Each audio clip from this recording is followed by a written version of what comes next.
It's not that BYU needed added motivation and obviously bulletin board material going into their first season in the Big 12 Conference, but ESPN decided to go and give it to them. We'll talk about that. We're also catching up with BYU linebacker Max Tooley.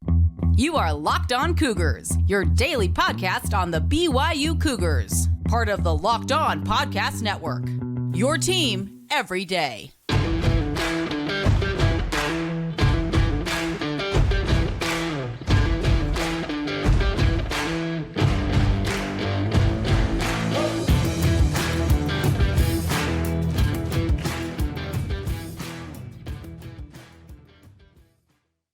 What's up, everybody? I'm Jake Hatch, your host here on Locked On Cougars, your resident BYU insider. Thank you for making Locked On Cougars your first listen of the day. Thank you to all of you who are everydayers with us right here on the Locked On Podcast Network. It's day one of year 6 of the podcast. We celebrated our 5-year anniversary yesterday. And just a quick reminder that we are still your original daily podcast focused on all things BYU. All right, let's dive right in on today's show. And I had a conversation not too long ago with a BYU coach, and we were going back and forth. And this was actually before the media poll came out for the Big 12 Conference. And I was part of the media corps that was privileged enough to vote on that. And I had slated BYU 10th in my preseason poll that I submitted to the Big 12 Conference.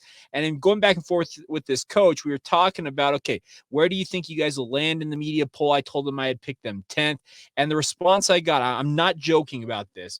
The response I got was, I hope they pick us 14th. I hope they pick us dead last. And I was like, geez, that seems aggressive. But the conversation, well, apparently it was one that was going to foretell the future, because as I'm going to throw up here on YouTube, ESPN delivered that very prediction yesterday. Bill Connelly, as well as Dave Wilson, two of the staff writers for ESPN that cover a lot of college football, laid out their prediction of how the Big 12 is going to finish. Both of them picking Texas, Oklahoma to go 1-2. But then all the way down at number 14 on both of these lists for Bill Connelly and Dave Wilson, number 14, BYU. Now, that is going to deliver, I think, some bulletin board material to BYU. And as I said in the open, I don't necessarily think that BYU needs that much motivation, because they're going into a new conference. They're starting a new era in their football history. And I don't think they necessarily needed much to get them ready and get them really hyped for the season to come. But this is absolutely something, if you're Kalani Sitake or any one of the other coaches / administrators or staff members, even the players themselves inside the BYU football program, that's something you slap up on a wall and say, look at that. That's what ESPN thinks of us. That's what people out in the national media think of us. Let's go shock the world and prove them wrong.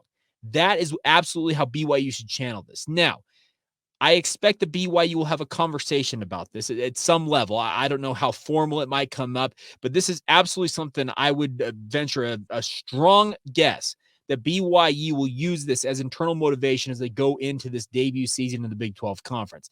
Does that mean it's going to be the thing that pushes them over the top? No, they absolutely have to go out there and prove themselves every single day and acquit themselves as good football players, and obviously a program that is a force to be reckoned with. And it may take some time for them to become one of those type of programs, if they ever do become it. This is a new era for BYU, playing in the Power 5 ranks. But the thing is, that's the type of stuff you channel if you're BYU and absolutely glom onto and go after it. I'm looking forward to this upcoming season. I can't explain how hyped I am to watch BYU football just over a week away. It's been a long offseason, and really an offseason didn't really have much downtime at the same time, because remember, the Pac-12, the Big 12, the conference realignment saga that just kept going and going and going, that really kind of powered us through the offseason, but it still feels like it's been forever. And I have been very much looking forward to watching BYU actually play football games. I've been lucky enough the last 2 weeks to be out at high school football games here along the Wasatch Front, calling games and getting that taste of things. But I just love the college game. I can't wait for week 0 coming up on Saturday. There's some pretty good games in that mix. San Jose State, USC, Navy, Notre Dame, just to name a couple of them. We'll talk more about those in particular on tomorrow's podcast. But I am very excited for the season for BYU, and that is absolutely something. You say the rallying cry should be like, prove Bill and Dave wrong. If they picked us 14th, let's go shock the world and show them how wrong they are. And the other thing about this is a BYU team that I think has been severely under under-recognized in terms of the overall additions they made to their roster. They've done a very good job in terms of constructing the roster. It feels like to have adequate and hopefully somewhat quality of depth as they go into this Big 12 conference. Now, it's been leaking out all day long. I'm recording this late Wednesday night, but it's been leaking out all day long that Taylon Alfrey suffered a shoulder injury in BYU's final practice of fall camp. I can confirm he did suffer that injury, the severity of which and how long he's going to be out, anybody's guess right now. I've been told it's likely months, and that's the terminology that was used. What does that mean? 3 months, 4 months? Does it mean a month? Like, I don't know what that means, but BYU could very well be down to their third string safety when you had Micah Harper obviously lost for the season due to that ACL injury, and then you have a guy like Taylon Alfrey get himself injured as well. Not get himself injured, but got injured, I should say, in practice. The other thing about this is a lot of people out there saying, well, as I mentioned yesterday, Eddie Heckard should move back to safety. Move Jacob Robinson. That's not happening, folks. I just do not see that happening. And I've heard very, very good things about two guys in particular I think could move up and really fill the void, at least in the early run, for however long Taylon Alfrey might be out for. Those two names are ones that might be a little bit of a surprise to you, but I've heard really good things about Ethan Slade and Tanner Wall. Tanner Wall is a guy who made the transition from wide receiver to defensive back and has really wowed the coaches with his athleticism. He really transformed his body coming home off of a mission. He's just a guy that's been very, very reliable.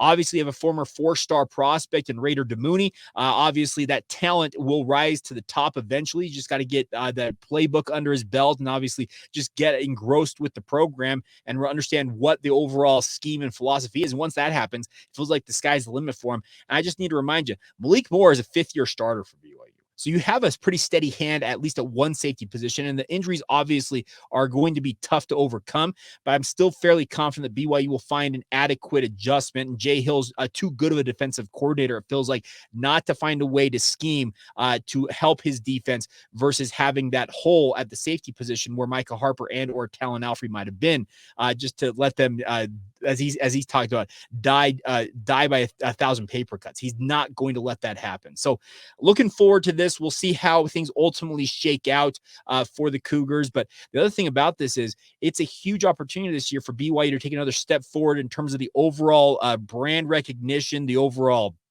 recognition period of the Brigham Young University, as well as the Church of Jesus Christ of Latter-day Saints, their sponsoring institution. And Jay Drew was at Tom Holmoe's annual, he speaks to the public at BYU Education Week, and Jay threw up a graphic on Twitter. I pulled it off Twitter here.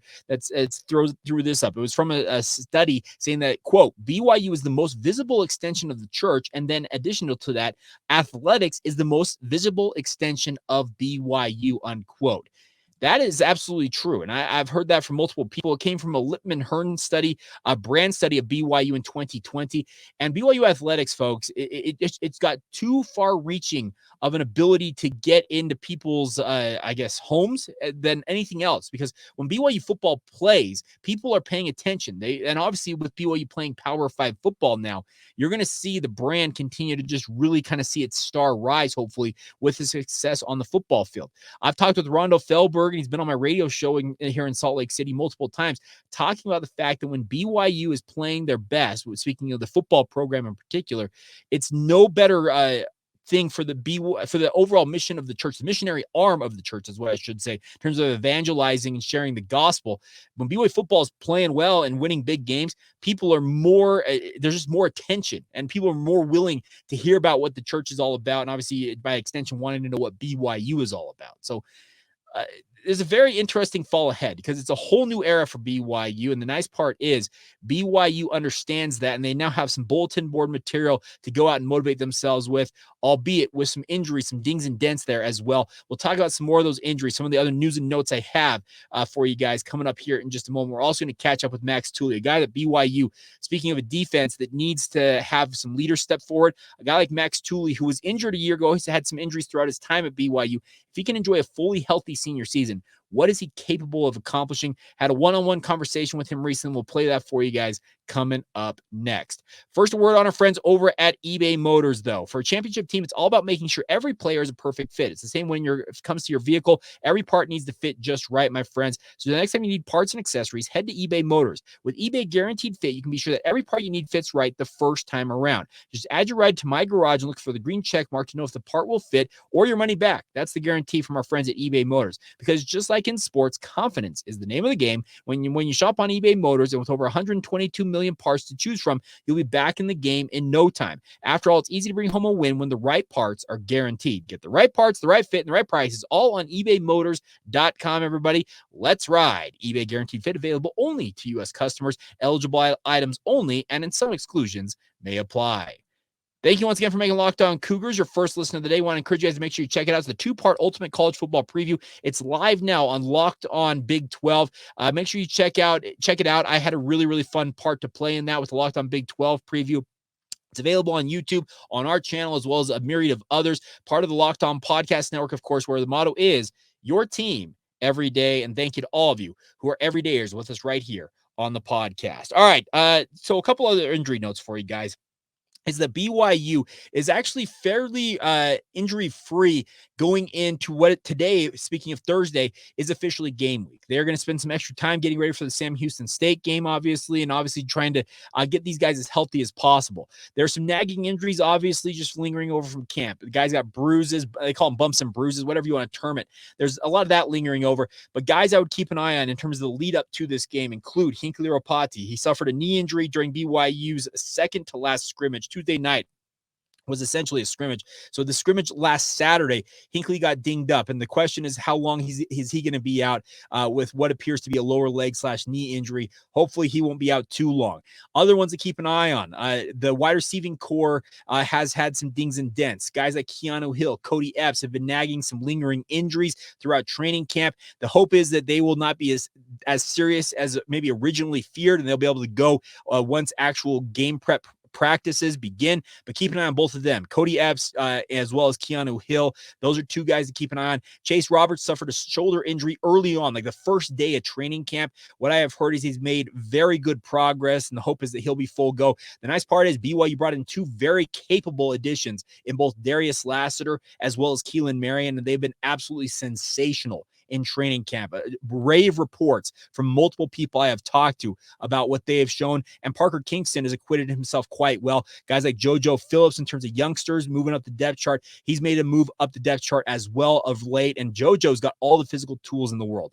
6'5", nearly 6'6". He's got the ability to jump out of the gym as a former basketball player, and he's got incredible hands, a catch radius that is absolutely insane is what I've heard about JoJo Phillips. And the good news is it sounds like there are a bevy of options there, even if guys like Keanu Hill and Cody Epps may not be ready for game one against Sam Houston State. But the goal is, if at all possible, to have them out there on the field, obviously. They're competitors. They want to play games. Cody Epps has suffered so many injuries during his time as a BYU player. 3 season-ending injuries. Obviously, this one is not considered to be season-ending, obviously, but you want to hope that he can have a more healthy season this year.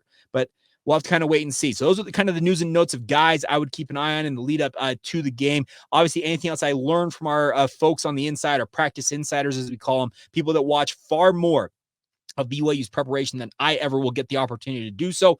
We'll be sure to pass that along in future editions of the podcast. Time now to let you guys hear from Max Tooley. Had a great chat with him. He's a guy who obviously had his own injury concerns last season, battled back, had off-season shoulder surgery that knocked him out of spring ball. He's been very, very steady in training camp, getting up to speed alongside guys like Ben Bywater in terms of understanding what BYU is doing defensively. Had a great chat with him earlier on in training camp. This goes back, I think last week is when we talked. Had a great chat about what he hopes to do this year for BYU, his recent getting married to his now wife. A lot to talk about with Max Tooley right now on Locked On Cougars. You are a veteran at this point. Have been through many training camp / fall camp.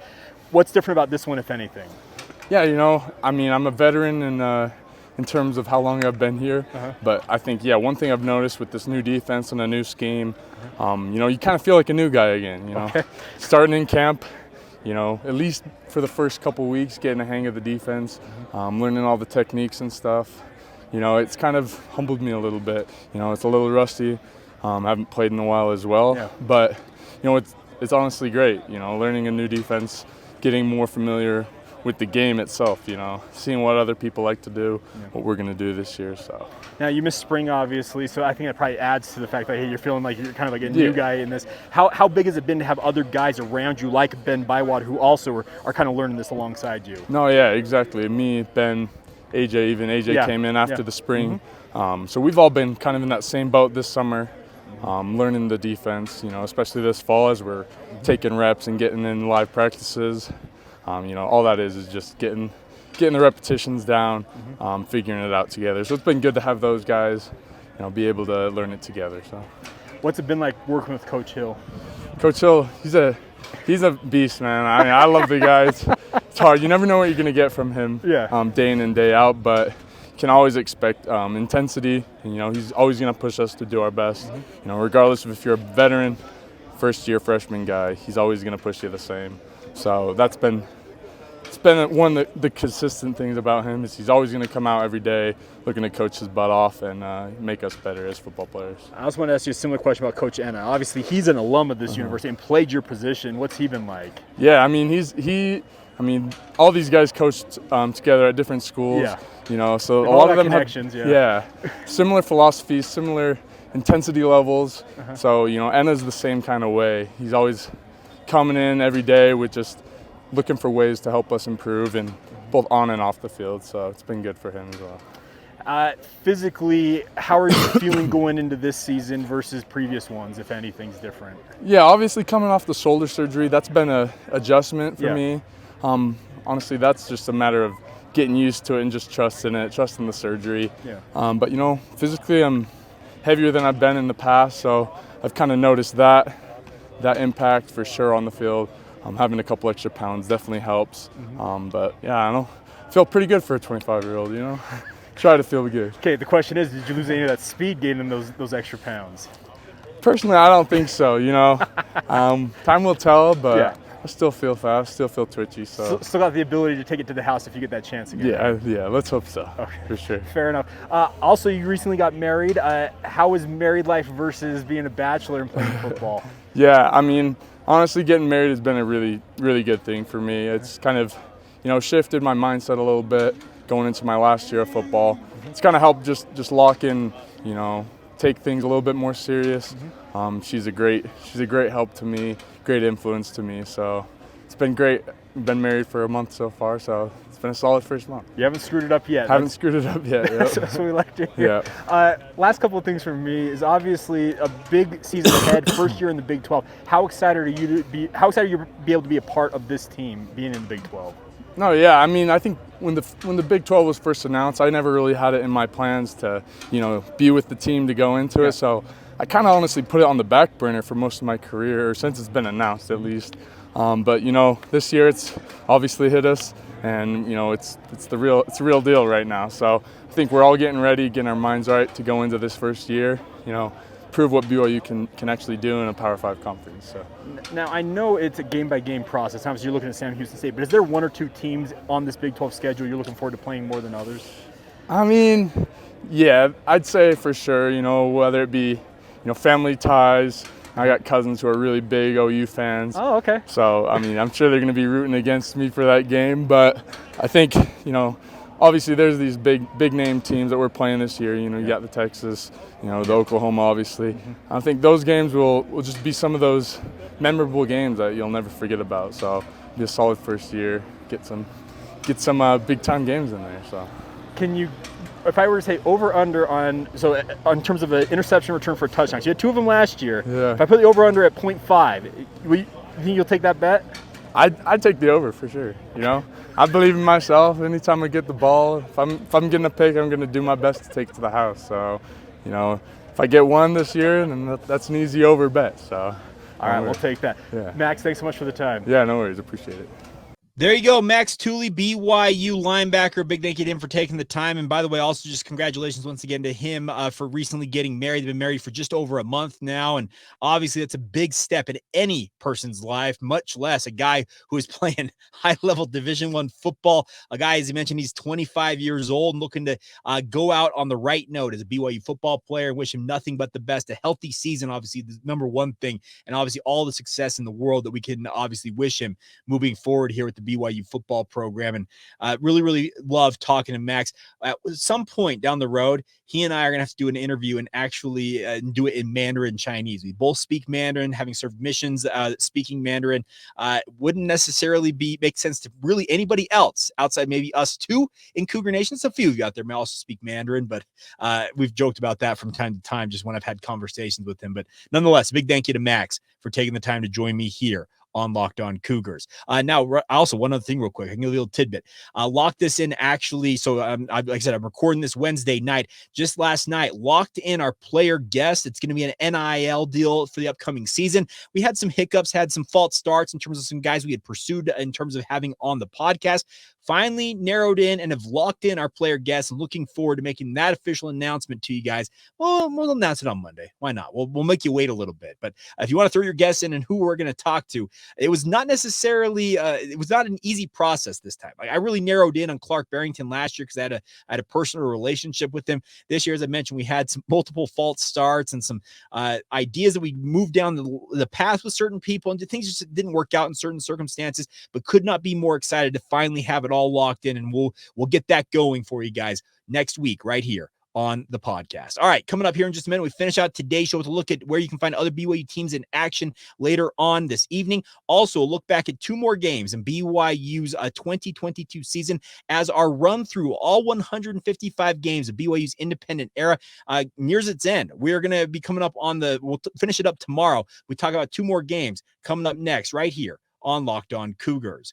Now, first, a word on our friends over at BetterHelp. And BetterHelp is out there to help you guys out. The show is sponsored by our friends at BetterHelp.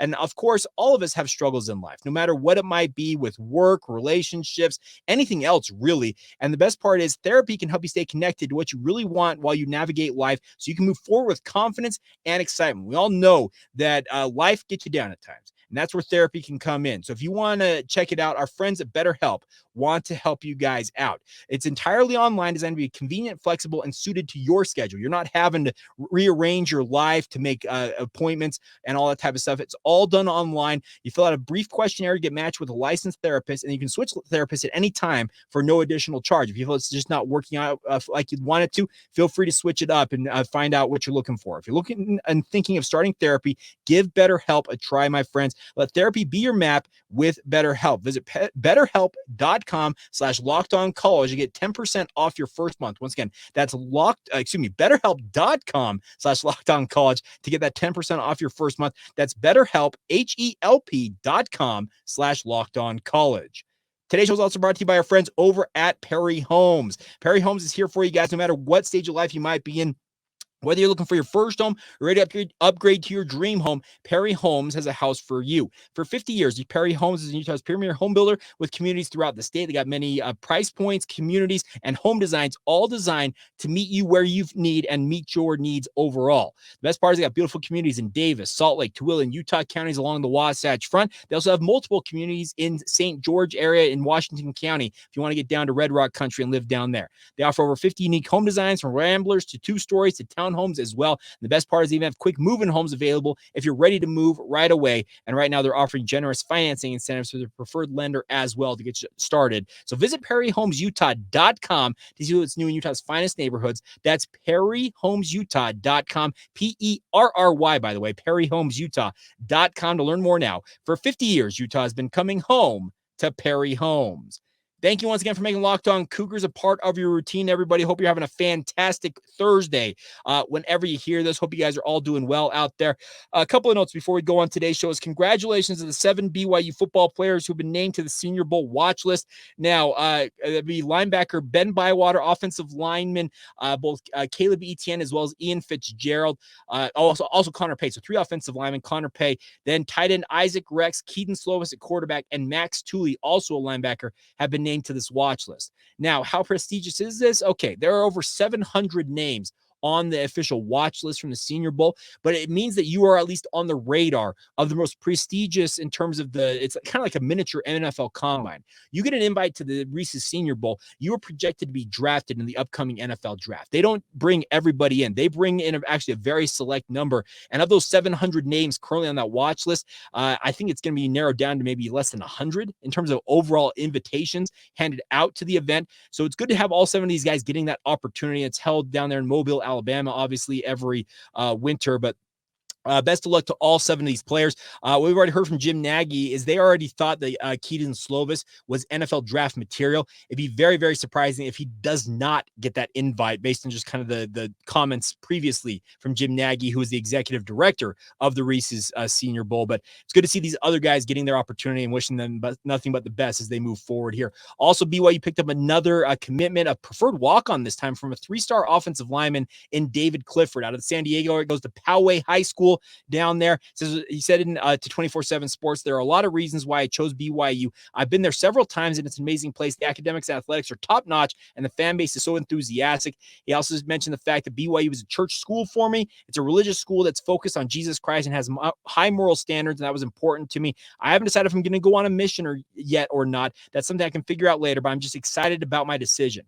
Now, this is a pretty big pickup because he is a 3-star prospect, and he's actually preferred a walk-on status for BYU in terms of he's not taking up a scholarship right away, but he does, he has picked BYU over offers from the likes of Power 5 level Arizona, Colorado State, Nevada, Air Force, San Diego State, and several Ivy League programs. He said there was a tough decision to accept a preferred walk-on instead of one of the other 15 scholarship offers that I had. I had to ponder and pray about it, but in the end, BYU just felt like the right fit.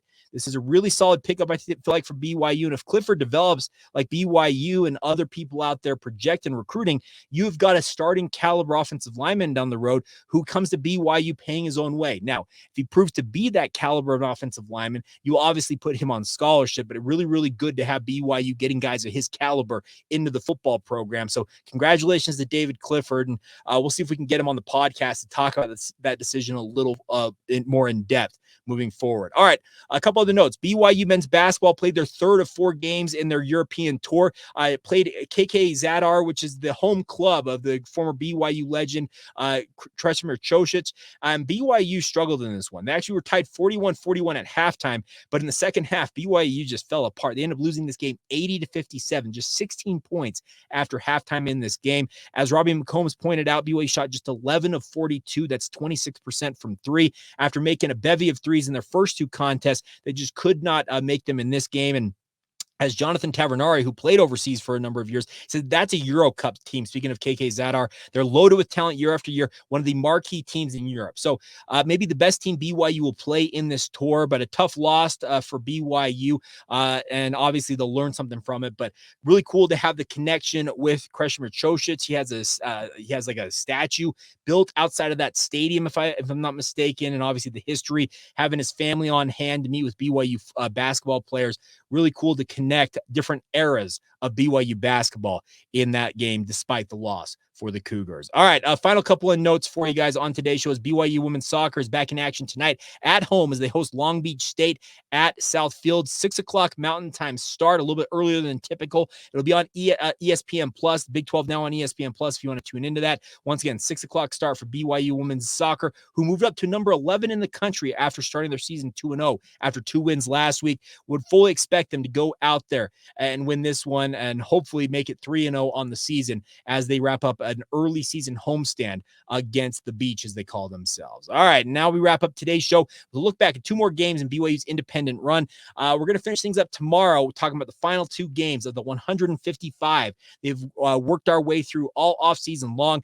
Well, 2 games we want to talk about today is BYU came off a really tough loss, as we all know, that marked their 4th straight to East Carolina. The following week, they went to Boise State, and I got to say, I remember this game thinking, okay, if BYU can't beat Eastern Carolina, how in the world are they going to go to Boise State and beat the Broncos on their home turf? Now, this is a fairly middling Boise State squad by their own standards. They were 6-2, so not a bad record, but they just not been the same type of Boise State as you had seen previously. BYU obviously struggling at 4-5. They were 5-3. Speaking of Boise State, BYU 4-5 coming into this game. But this is the game that Puka Nacua really put his stamp on everything he did at BYU.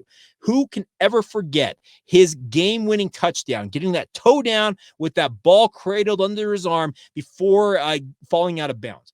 What an incredible play it was. It signified everything that Puka Nacua was when he was capable of playing for BYU. Of course, he dealt with injury concerns as a Cougar, but he showed what he's capable of at BYU. And I would venture a guess that an NFL franchise like the Los Angeles Rams saw that play against Boise State and said, okay, this kid can ball. And obviously it played out well. BYU gets the win.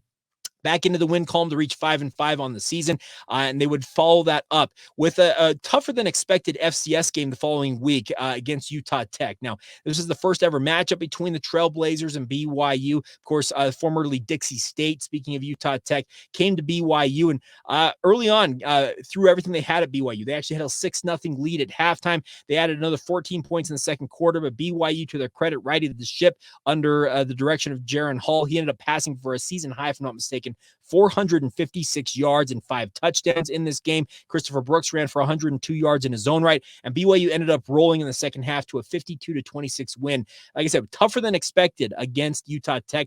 Not your typical FCS game that BYU dealt with, but that win got BYU to bowl eligibility, and would find out very shortly after that BYU would be going to the New Mexico Bowl, and they had one more game to play, though. They had to make a final trip. Their final regular season game as an independent football program would be out on the farm, taking on the Stanford Cardinal. We'll talk about that. And we'll also talk about BYU's adventurous trip to Albuquerque to play in the New Mexico Bowl, and we'll do that all on tomorrow's edition of Locked On Cougar. So there you go.